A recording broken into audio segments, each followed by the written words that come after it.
This is the Fantasy Football Fellowship Podcast, the show that unpacks fantasy, faith, and life.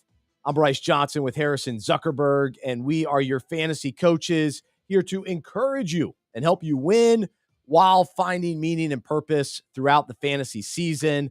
We won't always be right, but we hope we'll be convincing as we provide fantasy advice and biblical encouragement.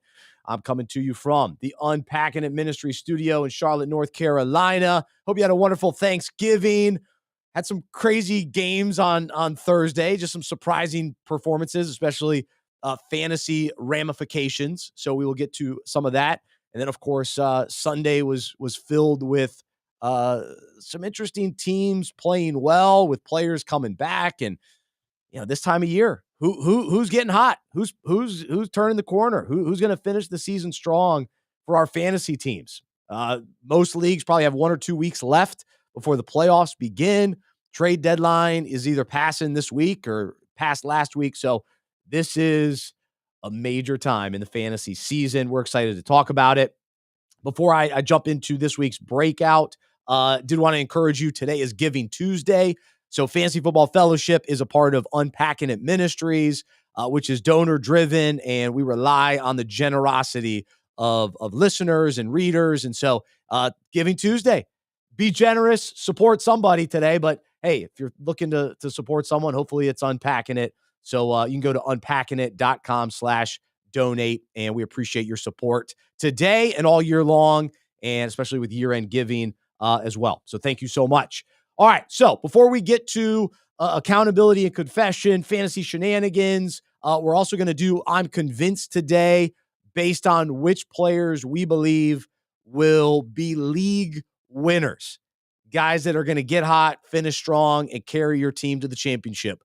We're going to call our shot a little bit today as we head into week 13 of the fantasy season. But let's begin with this week's breakout, where we take a fantasy concept related to the Bible, related to our own lives. And here's the deal. As fantasy managers, we head into the season, and if we've played for a while, we have confidence that we can draft a strong team, put together successful lineups throughout the year, manage the waiver wire by making the right moves. And then the season actually begins, and what happens? Players that we thought would be great turn out to be disappointments. There are tons of injuries that happen to our roster. And we start looking around, and our high hopes for our fantasy team are dashed, right? And we end up losing a lot more games than we thought we would. And sometimes it's a week here, or it's a week there. Sometimes it's the entire season where things just don't go the way that we thought they would. And there's disappointment, and there are losses that take place throughout our fantasy season. And so here's what happens. We begin to complain. We start complaining about our bad fantasy season, and we quickly shift the blame for why we lost certain matchups, and we make excuses for our poor decision-making. And so we really say, hey, it's not my fault. These guys, they're not playing well. It's not my fault that guy got injured. It's his fault. It's his fault he got injured. And so here's what we do. We play the blame game. And so we blame the actual NFL players. We blame the injuries. We blame the coaches for not calling enough touchdown plays for the players on our team. We blame the fantasy analyst. Maybe you've even blamed me, who told us to start that player, and he ended up with 1 fantasy point. My poor buddy texts me on Thursday, says, hey, who should I start? I told him to start DK Metcalf, and I did too. I started DK Metcalf in 2 leagues, total bust of a day. The 49ers dominated the Seahawks. And so my buddy Brady, shout out to Brady, loyal listener, he could blame me for starting DK Metcalf. And so sometimes we'll blame the refs for not giving our player the catch he deserved. How about Tank Dell managers? We got to blame the refs, right?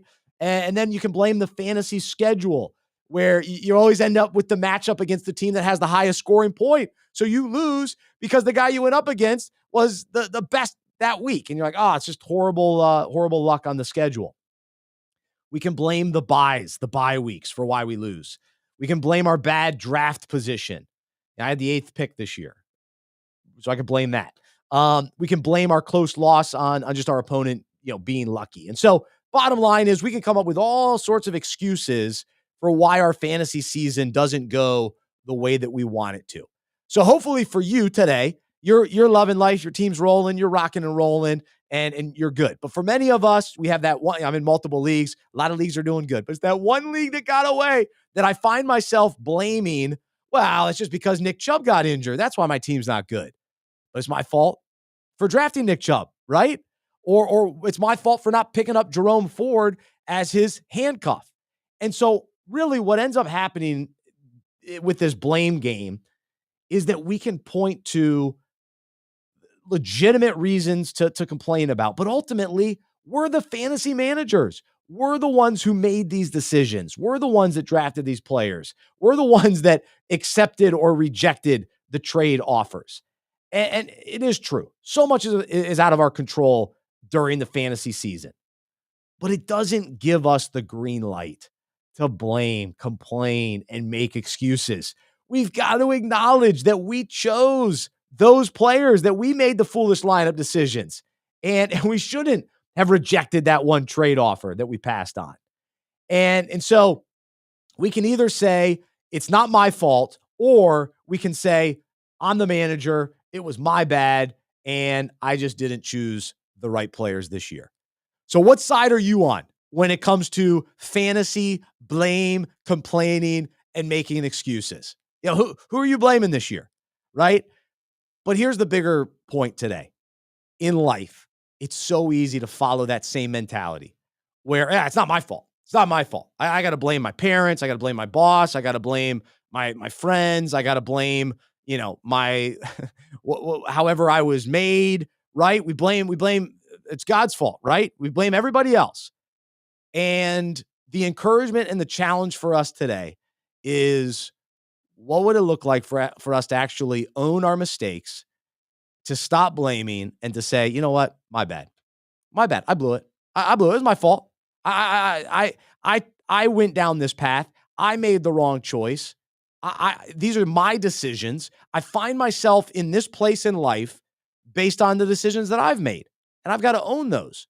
Or do we find ourselves in a tough spot? Maybe we've dealt some, just some mistakes or losses in life, similar to fantasy, and we're looking around and going, wow, I got to blame somebody. I'm guilty of this oftentimes at home, where my wife asks me to do something and I come up with an excuse. I blame her, or blame somebody else, or whatever. Well, I'm just too tired, whatever it is. No, I just got to own that I didn't take out the trash. Yeah, that's my bad. My fault. And so this comes down to big things in life, small things in life. But are we going to be the type of people that are always looking to point the finger at somebody else? Or are we willing to own up and go, you know what? Yeah, my bad. My fault. Are we that type of guy? Are we that type of person, type of woman today? And so the encouragement for us, the sooner that we're able to say that, to say it's my fault, then we can evaluate, then we can learn, and then we can move forward, instead of staying in that same place. We almost wallow in the blame and the excuses versus moving forward. And as followers of Jesus, this really is confessing and repenting. It's coming before the Lord and saying, God, I agree with you. I messed up. It's my mistake. I sinned. I disobeyed. I blew it. Thank you for forgiving me. I need your grace. I need your mercy. I need your forgiveness. And I need your strength to help me turn from this, repent, and move forward. Turn from that decision, turn from that sinful, lifestyle, that sinful behavior, and go another direction. And Lord, I'm going to trust you. I'm going to look to you for wisdom and direction. And so the flip side is the prideful mentality of, it's not my fault. I don't have any sin in my life. Yeah, I'm fine. That's not really sin anyway. Come on, that's not. And that's not the answer today. So 1 John 1:8-9, this is the Amplified. It tells us in the Bible, if we say we have no sin, refusing to admit that we are sinners, we delude ourselves and the truth is not in us. His word does not live in our hearts. If we freely admit that we have sinned and confess our sins, he is faithful and just, true to his own nature and promises, and will forgive our sins and cleanse us continually from all unrighteousness, our wrongdoing, everything not in conformity with his will and purposes. And so we must acknowledge we are sinners. We need a savior and admit when we sin. And so as we surrender our lives to Jesus and follow him, confessing and repenting, then we're able to rest in his grace and his mercy and forgiveness. And so Proverbs 28:13 says, people who conceal their sins will not prosper, but if they confess and turn from them, they will receive mercy. And so the encouragement for us today is, let's stop the blame game. Let's stop blaming everyone else, complaining about, everything and everyone. And, you know, sure, there are legitimate things that, bad things happen to us that we could complain about. And maybe there's an initial, yeah, this happened. But then it's, you know what?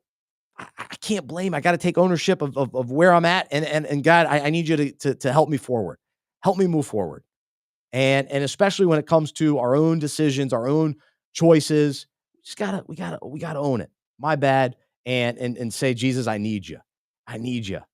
And so let's be encouraged by James 4 verse 6. It says, but he gives us more and more grace through the power of the Holy Spirit to defy sin and live an obedient life that reflects both our faith and our gratitude for our salvation. Therefore, it says, God is opposed to the proud and the haughty, but continually gives the gift of grace to the humble who turn away from self-righteousness. And so let's move past the pride, move past the self-righteousness. It's not my fault. I'm not, that's not my bad. Somebody else's bad. We move past all that. And in humility, God, I'm a sinner. I need you. I need your grace, and confess and move forward and repent. So that's the encouragement in fantasy and in life. You can read more on fantasyfootballfellowship.com. And as we do every week on this show, this is built into our show, confession and accountability. And so we will begin the show with some fantasy confession and accountability. Oftentimes we will talk about players on this show and they do not deliver. They do not come through like we thought they would. And so we acknowledge it, we evaluate it, we learn from it, and then we move forward, right? Doesn't mean that we're always going to be wrong or that player is always going to be bad, but we acknowledge it. So let's welcome on Harrison Zuckerberg. Harrison, how you doing, man? Back from Thanksgiving. How's everything on your end? Fantasy wise, it's not so great. Thanksgiving was great. Had a wonderful time with my family, but it was a rough weekend for fantasy for me. And then, of course, capped off by the Monday night game last night, where if you had any sort of fantasy implications outside of TJ Hawkinson, you were definitely disappointed with that Monday night football game. No touchdowns for the Bears. TJ Hawkinson was the only touchdown scorer for the Vikings. Josh Dobbs, 4 interceptions, just a messy game all around. Absolutely. So I want to talk more about that game. We'll do that during fantasy shenanigans. A couple things just to get off our chest as we're thinking about confession right off the bat. I've got to acknowledge a few players that I'm just usually out on that have actually been playing pretty well lately. So Kyler Murray for the Arizona Cardinals. I think I've mentioned this multiple times. Totally wrong on him. And the Cardinals aren't necessarily going to win the rest of the way, or they're not going to, light it up by any means. But Kyler Murray is actually playing pretty well. And as a fantasy quarterback, a guy that you probably picked up off waivers a few weeks ago or had him stashed on your IR, 20 points this week, very solid. Christian Watson, a guy for Green Bay, a guy that I didn't believe the hype coming into the season. And for the most part, I've been right. He hasn't had a great season. However, he is capable. If Jordan Love is going to play this well, there is production available for those wide receivers. And we've overlooked Christian Watson lately. But man, he had 20 points this week. So I got to give him some love. And then the third guy that I've been writing off ever since he's been a disappointment in Carolina with the Panthers, that's Curtis Samuel. Now, you can't truly trust him, but man, every once in a while, he puts up some big numbers for fantasy managers. If you happen to throw him in on the flex on a, kind of a desperation, what the heck flex type of situation. But this week he had 19 points. So good for Curtis Samuel.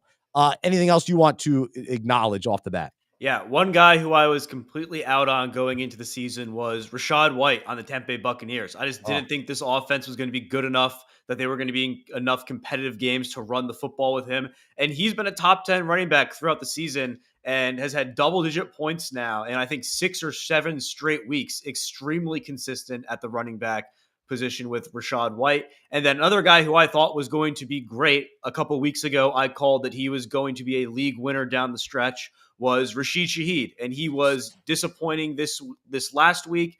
He is now banged up. We're not sure if he's going to play this week. So we may not see the Rashid Shaheed breakout that you and I were both hoping for this season. Yeah, I know. That's a bummer. The next player I want to talk about is Pat Freiermuth. And if you listen to the show last year, I was all in on Freiermuth, and he was awesome. And I was a little hesitant this year, and partly because the fantasy community kind of shifted away from him a little bit. But I couldn't help myself. I picked him up a few weeks ago, and kind of a speculative ad, as they say in the fantasy world. And I've had him on my bench. He's going to be good. I'm back on the Freiermuth bandwagon. Let's go. The offensive coordinator changed. The offense looked much better. They had over 400 yards. Still didn't get into the end zone as much as we would like. So not sure what to make of that. But Freiermuth, 21 points. And we'll talk waiver wire later. But if he is on waivers, go get him. Kenny Pickett likes him. When healthy, Freiermuth is consistent. I know they drafted a rookie. He's been irrelevant. I don't even know his name because he's been so irrelevant this year. Freiermuth, even though he missed a bunch of games earlier in the year, he's back healthy. Let's go. It's Muth time, baby. You can hear it in the crowd. Pittsburgh fans love him. So there you go. Any other thing in regards to accountability or confession? Yeah, this week was, speaking of tight ends, a tough week for me because I had to figure out how to replace Mark Andrews in a lot of my lineups. And in one league, I picked up two tight ends, Tyler Conklin and Tyler Higbee. And I was deciding which Tyler I wanted to start. Unfortunately, I chose the wrong one. I started Tyler Conklin, who only had 7 points, and Higbee on my bench had 2 touchdown receptions, the only 2 touchdowns he's caught all year, and finished with 19 points as the tight end 2 on the week. So that was disappointing for me. All right, you mentioned the Rams. That sets us up for some fantasy shenanigans. Here we go.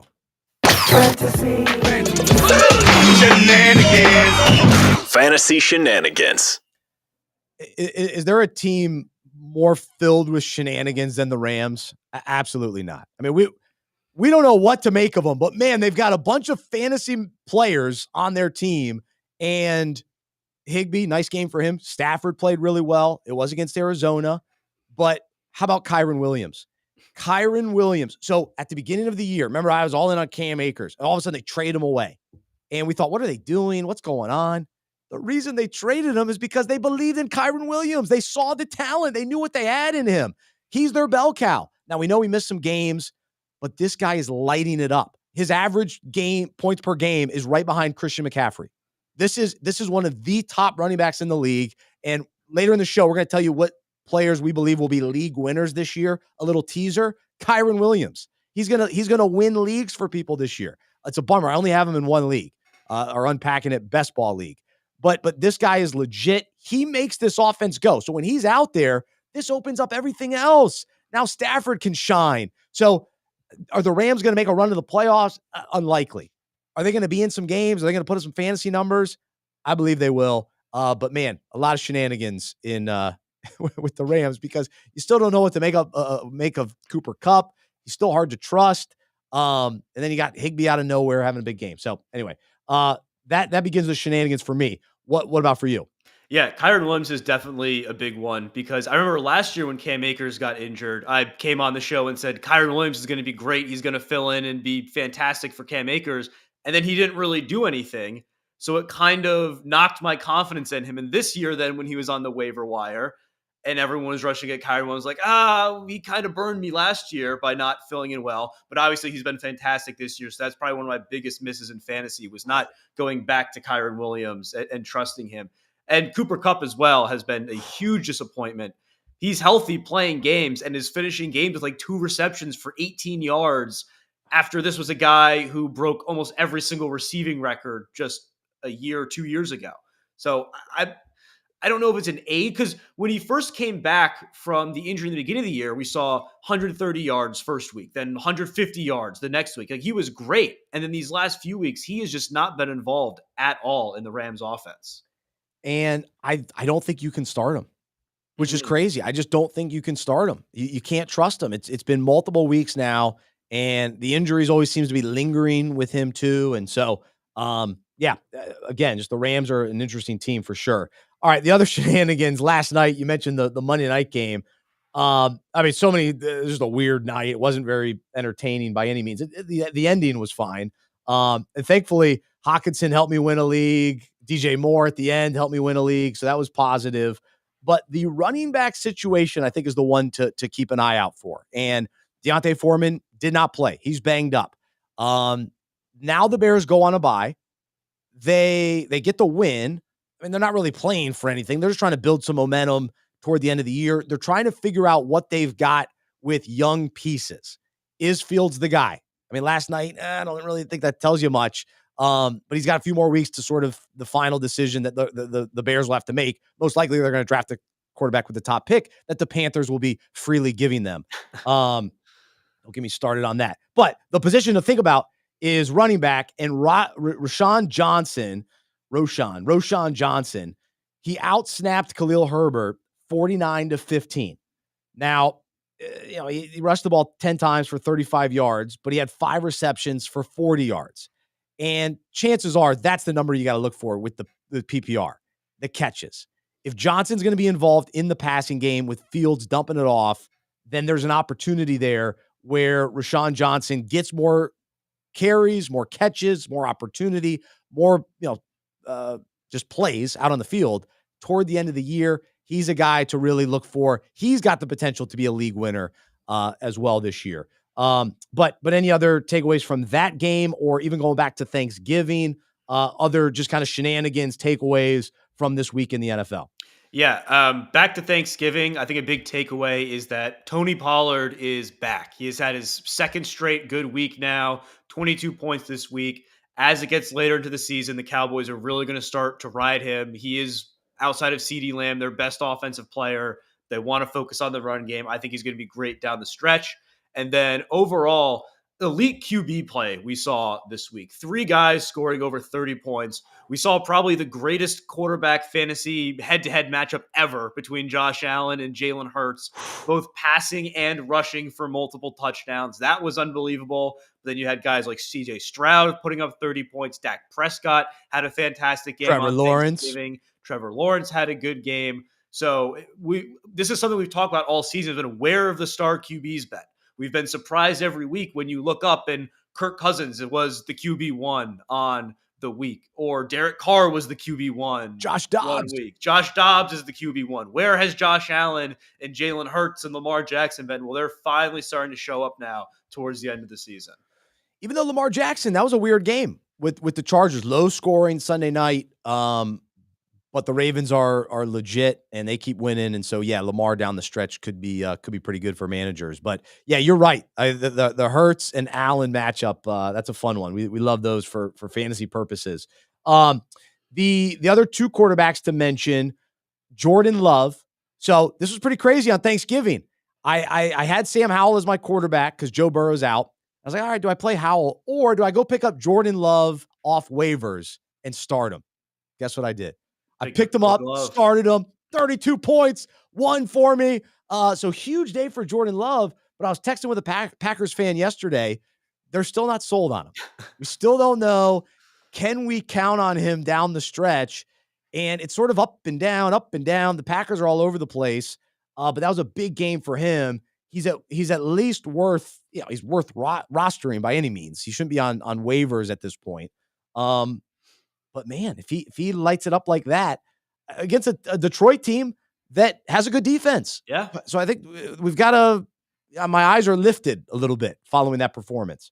And then we mentioned, earlier, Christian Watson. If he starts playing like that, stretch the field, you got Romeo Dobbs, you got Jaden Reed, Jaden Reed. He's been great recently. He's had a couple great games in a row. Because he comes out of the backfield, so he's a threat there. So I like Jordan Love. And then the other guy where there's some concern, Justin Herbert. I mean, I've been talking about him. He puts up the monster weeks and then he lays an egg. And oftentimes it's because of the defense that they go up against. And so the Ravens defense showed how tough they are. They made it very difficult for Herbert and only 14 fantasy points. So So a lot of shenanigans this week. And so we got to talk about a couple of these other players that maybe emerged that we got to consider on the waiver wire. And so let's ask the question, are they legit? And as always, we'll ask who some of these players are. So let's begin with Luke Farrell, the tight end for the Jacksonville Jaguars. Come on, seriously, who is that? 55 yards, 3 catches. Come on, are you going to tell me who that is? Yeah, not Evan Ingram. Now we're talking about Luke Farrell, not Will Farrell, Luke Farrell. So we've liked the Jaguars this year. They keep winning. But I don't know about Luke Farrell. I would leave him on the waiver wire. Don't get too excited about him. And then another another player we've mentioned, another man, Drew Sample. His name has popped up a couple times in Cincinnati, tight end for them. 1 catch, 1 touchdown, 8 fantasy points. Come on, seriously, who is that? Come on, are you going to tell me who that is? Yeah, it's just a sample, Drew Sample, little sample size, not enough volume there for him. However, there is a guy that I think we've got to pique some interest in. So the New York Jets have had all these running backs, and they still stink, but Breece Hall has been fine. But they released Michael Carter a couple weeks ago. Arizona claimed him. He was inactive. Well, then this week he actually played. He rushed for 19 yards, 4 carries, caught all 4 of his targets for 15 yards. Come on, seriously, who is that? Oh, come on. You know who he Are you is. going to tell me who that is? No, we remember Michael Carter. He's good. So I would say go get him. So anyway, I don't know if you want to mention any of those 3 guys, but of those, I would say Michael Carter is worth a speculative ad at this point. Who else are you going to target on the waiver wire this week? Yeah, I'd agree with Michael Carter. Another position for teams I think is worth a speculative ad is any running back for the Jacksonville Jaguars, whether you believe in Tank Bigsby or D'Ernest Johnson.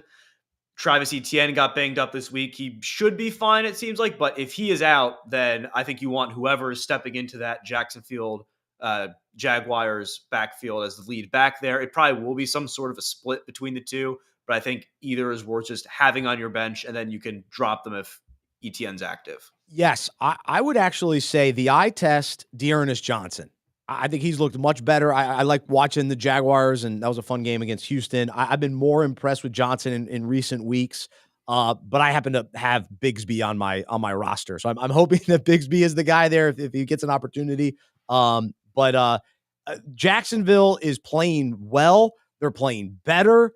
They're coming on at the right time. So ETN's been a little inconsistent as well as everybody else is playing. He hasn't been putting up those huge numbers that he did earlier in the year, but it means that they're spreading it out a little bit more. And they're relying on Lawrence a little bit more. So you just want those guys on your team down the stretch. I believe that. All right. You mentioned earlier Rashid Shaheed with the New Orleans Saints. So last week we mentioned A.T. Perry. Come on, seriously, who is that? Is it worth having any Saints players, period, at this point? Or this wide receiver, is he worth picking up? I think he's worth picking up this week just because Chris Olave's questionable with concussion. Michael Thomas is out. He's on IR. And Rashid Shaheed is also questionable as well. So there's a possibility that A.T. Perry is the only healthy wide receiver this week for the New Orleans Saints. And if that's the case, I'm not saying he's going to go for 25 points, but it would be pretty impossible for him not to get, 5 or 6 catches as being the only guy there in the offense, especially when we've seen him have some decent weeks so far this season. So I think he's definitely worth an ad if it ends up that he's slotted as the number 2 or even number 1 receiver this week for the Saints. Yeah, I was wrong about the Saints. They're such a letdown for me. So I got to confess that.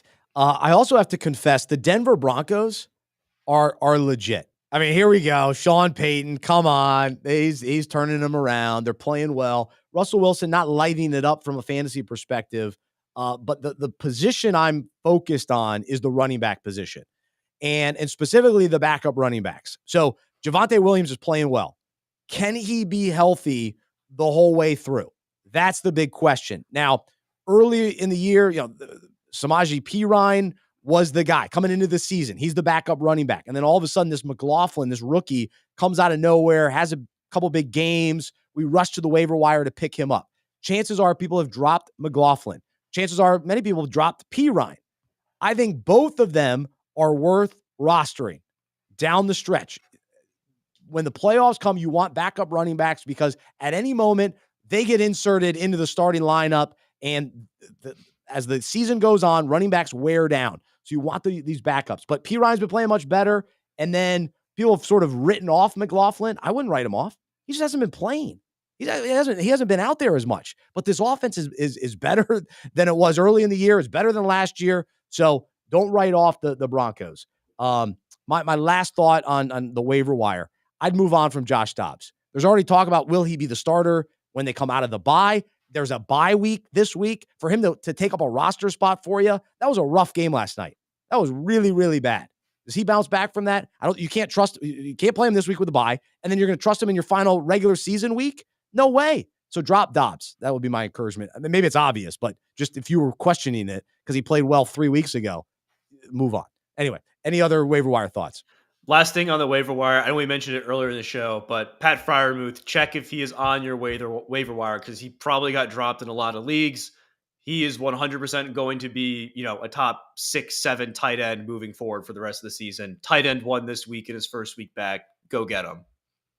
Kaz just chimed in saying Taysom Hill has been decent over the last few weeks. No, he's had a good season, kind of overall, but it's still so hit or miss. It's like, when can you count on him? But I would say probably with all the injuries to the wide receivers, Chris Olave concern, Hill could be much more involved. So there, and your guy Juwan Johnson as well.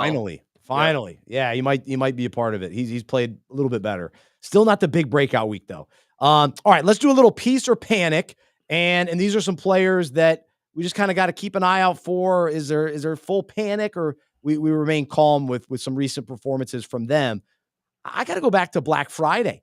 The Jets-Dolphins, that was a weird this game's on Amazon. It's a weird game and all this. But Tua. So we know the Dolphins are awesome. They're winning games. But if you start looking at some of his performances, they're not as strong as they were early in the year. So 243 passing yards, only 1 touchdown, 2 interceptions. I'm starting to panic. And I was concerned about the Dolphins because as they're doing well in September, I kept saying, get back to me, come November, December. What are they going to do then? And so that's starting to sort of come true a little bit. So how do you feel about Tua? Yeah, I had this conception throughout the entire season because I have Tua on my team that he is like a must-start quarterback every single week. I was starting him over Justin Fields, starting other guys that were on the waiver wire because he started out so strong. And then I looked this week, and he's only like the QB 13 or 14 on the season, depending on what scoring format you're in. And he's only had 2 games of more than 20 points since week 3. He has really been disappointing, kind of just putting up, 250 yards for 1 or 2 touchdowns every single week. He doesn't offer anything running the ball. So I would be concerned because really the only good weeks that he has are when he throws for 4 touchdowns. And how many weeks for the rest of the season is he going to be throwing for 4 touchdowns? If that's not the case, he's really only getting you 12 or 13 points every single week. And the reality is they run the ball so well. Raheem Mostert's great. We'll get Achane back in the next week or two. And so I think they'll lean on the run game even more. And so that means there's a little bit of concern for Tyreek Hill as well. I know that I guess Jalen Waddle had a decent game, but I'm not sure that you can trust those guys to win a championship. Any of those 3 guys to put up big numbers 3 weeks in a row. I don't know. I mean, Mostert and Achane I would have more confidence in for sure. And so, Kaz chimes in. Tua's 21st in fantasy points for QBs over the last 4 weeks. So he's not startable. I mean, that's what that number tells me. All right, let's talk about peace or panic. Adam Thielen. So you know that I pounded the table for Adam Thielen. I was all about Adam Thielen heading into the season, and thankfully he's been awesome. He's had a great year, and the Panthers stink. However, in recent weeks, the numbers are starting to dwindle. This past week, he was irrelevant. The defense covered him, took him out of the game, and he just didn't have an impact fantasy-wise or real-life football. And now the Panthers have made the change with coaches, and it is an absolute dumpster fire. I live in Charlotte. I'm a Panthers fan, and Thielen's one of my favorite players, but I can't count on him down the stretch. Now, on one end, you could say, oh, well, coaching change. Like we saw what, the Raiders, they looked a little bit better with Antonio Pierce. You get the interim coach and it kind of changes some things a little bit. I'm very hesitant about that. I mean, we've got a special teams coach taking over, Tabor. I'll be surprised if Thielen gets back to those big numbers that he had, most of the season. And for him, it's like, is he still in? I've got to think he's thinking about, all right, where can I play next year? Because I can't be playing here anymore. This has been a tough year, just watching him and the frustration because he wants to win. He wants to win at this stage of his career. You want to win. It's nice to catch passes and all that, but he's done that in his career. He wants to win. So anyway, I just wonder down the stretch if he's really someone. So I'm definitely panicking. I've got him on one team. So anyway, that's one for me. Do you have any thoughts on that? Yeah, I think Adam Thielen's completely done with fantasy relevance for the rest of the season. I mentioned this, I think, last week, saying that the Panthers could be one of those teams that try out the younger guys and kind of just stop playing the older guys like Adam Thielen. We saw that this week. Jonathan Mingo, not saying he's incredible, but he's had 6+ targets now in the last 3 weeks. Thielen only 3 targets this week. Kind of seeing that shift of, Chuba Hubbard getting more involved. Like, we're going to see the younger guys in the Panthers, like the Bears, to really figure out what they actually have that's salvageable on this team going into the offseason. That's right. That's right. And along those lines, the Los Angeles Chargers, what do we do with them? And specifically, Austin Eckler. He has not been elite running back level really for a lot of the season, a couple decent weeks here or there. I continue to start him in one league, but there's a level of panic there. He's just not playing as well as he has in recent years. And the Chargers offense is so hit or miss. They're missing key wide receivers and not getting the production from the wide receiver position. Obviously besides Keenan Allen. But Eckler's not necessarily filling the gap to the level that we would have liked. He's not scoring touchdowns at the rate that he used to, that we got used to. And so I don't know what to make of the Chargers. I'm panicking about Herbert. I'm panicking about Eckler. Again, down the stretch, because I'm thinking, okay, how am I going to win a championship this year? Is Eckler going to do it for me? I'm very hesitant about that. I really am. What about you? Yeah, the Chargers are a really weird team because they're in this. weird. Everyone thought they were going to be so incredible these last 2 seasons. You have a franchise quarterback in Justin Herbert. So it's not necessarily a tear down because Herbert's good enough to keep you in games and win games. But the offense is just bad, despite having, Keenan Allen, who's leading the league in receptions right now. Is that because he's incredible or because he's the only receiving option on the team? Probably a little bit of both at this point in his career. But yeah, talk about, excuses and accountability. Like, when is it going to come for the Chargers? Because every single year it feels like the same thing. Oh, we have so much talent. Oh, but there's a couple injuries. Well, maybe are things really going to be better if Mike Williams is back? Like, is Mike Williams going to be the difference that takes this team to a playoff team? I don't really think so. It's interesting to see where Eckler will fall out in all of this. I don't know. And honestly, looking back at it, in the offseason, we thought Kellen Moore coming to the Chargers was going to be such an incredible thing for them. And oh my God, how could Dallas let Kellen Moore leave? Dallas is the one whose offense is clicking right now, and the Chargers offense looks just completely out of sorts. So maybe Dallas knew something the rest of the NFL and fantasy community didn't. I guess so. Now, I will say, Herbert has had some really good weeks. There's no question about it. But oftentimes you have to really look at the opponents. And so he's just not the consistent quarterback where he just lights it up no matter the opponent, because that's really what you need to win a fantasy championship. You need the quarterback that's going to light it up no matter what. And that's why Josh Allen has won so many fantasy championships for people. And Jalen Hurts. I mean, Patrick Mahomes. These are the guys that no matter what, they're scoring touchdowns. And Herbert, Chargers, they don't always score touchdowns. So that's what's frustrating. All right. So speaking of championships, we're already starting to prepare. We want to get you ready. We want to start thinking championship mentality. All right. So we'll do our I'm convinced segment here. Who are you convinced will be league winners? Players you believe will carry teams to a championship. And usually this is based on, kind of how you got the players. Because if you picked them up off waivers, you picked them up late in the draft, it should mean that the rest of your team is solid. And then you added this guy with great value that puts you over the top. That's the difference in fantasy championships. And so a couple guys, that fit that mold. Keaton Mitchell, Ravens running back. Every time he touches the ball, he's electric. So if they continue to give him carries and give him opportunities, he had a decent, modest week, but they're going into a bye. Do they figure out more ways to get him involved, to light up, to keep that offense heading in the right direction, especially with Mark Andrews out? They got to adjust kind of who they get involved. Zay Flowers had a wonderful game, but I think Keaton Mitchell and Zay Flowers can both be league winners. As far as quarterbacks go, I think Brock Purdy will be a league winner. Talk about consistency. When you got the weapons around him, now, unless McCaffrey runs in too many touchdowns that take away from Brock, that's one thing. But man, if he's throwing, 3 touchdowns a game, you got Kittle, you got Debo, you got Ayuk each getting one. That means Purdy's getting 3 touchdowns. Throw one to McCaffrey too. And then Kyron Williams, we talked about him earlier. He's going to be a league winner, no question about it. And I'll let you throw in a couple names. Yeah. I think the biggest one that you're going to see is Mike Evans. Mike Evans has been unbelievable this season. He is someone that I completely wrote off. I thought he was done. Age, Baker Mayfield, Bucks being bad, he was not worth having. He has been a top 10 receiver this year, and he's been putting up monster weeks, like 25, 30-point weeks consistently throughout the season. And you probably got him as a wide receiver 3 or 4 on your team, and he's been a wide receiver 1. So I think that's going to be a guy that's really good down the stretch as well. The Bucks have one of the easiest strength of schedules down the stretch, so I think he's going to continue this fantastic play into the playoffs.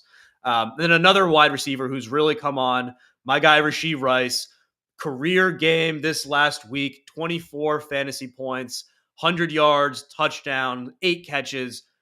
I think the Chiefs are going to go back to their bread and butter towards the end of the season. We saw a huge game from Pacheco, huge game from Rice, not a huge game from Kelsey, but Kelsey was involved.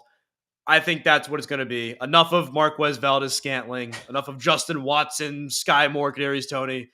Patrick Mahomes knows who his 3 guys are. That's Pacheco, Kelsey, and Rashee Rice, and that is who he's going to go to down the stretch as the Chiefs make their push towards the Super Bowl.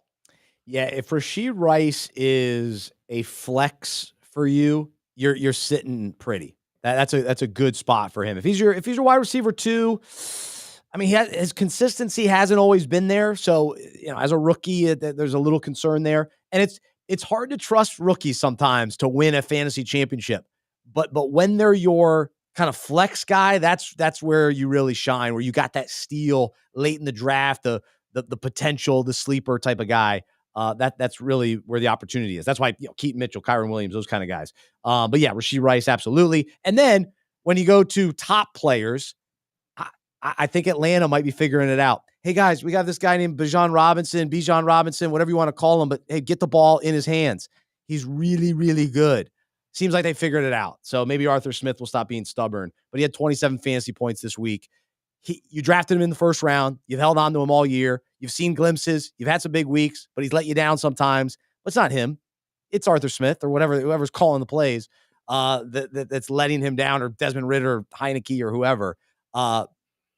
But if this team realizes, hey, we can actually go win the division, and our best chance to win the NFC South, the sorry NFC South, is to give the ball to Robinson, then you're going to love life as a fantasy manager. So enjoy that. And then lastly, I can't go a whole show without mentioning my guy, Nico Collins, baby. Another monster game for him, 23 points. So him and Tank Dell and CJ Stroud, they're all league winners. If you got any of those guys, Houston, they're going to continue to play well, continue to finish strong. It doesn't matter if they win or lose. This isn't the win or loss season for them. This is we're taking a step toward relevancy, toward competitiveness, toward winning every once in a while. We'll maybe finish around 500. But from a fantasy standpoint, it's winning, baby. Winning with Nico. So any final name to lay your claim today? Yeah, I think one final name that people have been worried about, because he's been inconsistent throughout the year, is Devonta Smith. I think he's going to have a fantastic finish of the season. We saw it this last week with Jalen Hurts. I know sometimes A.J. Brown has stolen the show, but don't forget about Devonta Smith. He's still a very valuable fantasy player. Yes. And don't give up on A.J. Brown either. He'll win. So if you got him in like the second or third round, he could be huge for you as well. So yeah, you want Eagles guys. They're playing great. They got some big matchups coming up as well. So all right, enjoyed it. Great show. Appreciate the comments and involvement here on the show. Thanks to everybody that is supporting the ministry today on Giving Tuesday. Really appreciate your support. Unpackingit.com/donate. We'll hopefully be back next week, getting us closer to the fantasy playoffs. It's a fun time of year. A lot key lineup decisions. But hopefully you were encouraged earlier in the show. Our topic on blame. Let's stop blaming other people. Let's take ownership for our own mistakes, learn from it, move forward. Confess, repent, and continue to ask God for strength and just let him know, hey, I need you. My bad. I need you. Let that be the posture of our life, and rely on him. So I'm Bryce. I'm a fantasy manager who follows Jesus. I believe in the good news that he died on the cross for my sin. He was resurrected, and through faith, I've been saved by his grace. I hope that is true for you as well, and I hope you'll join me as we live life as fantasy managers who follow Jesus together. Have a great rest of your day. We'll talk to you next time right here on the Fantasy Football Fellowship Podcast.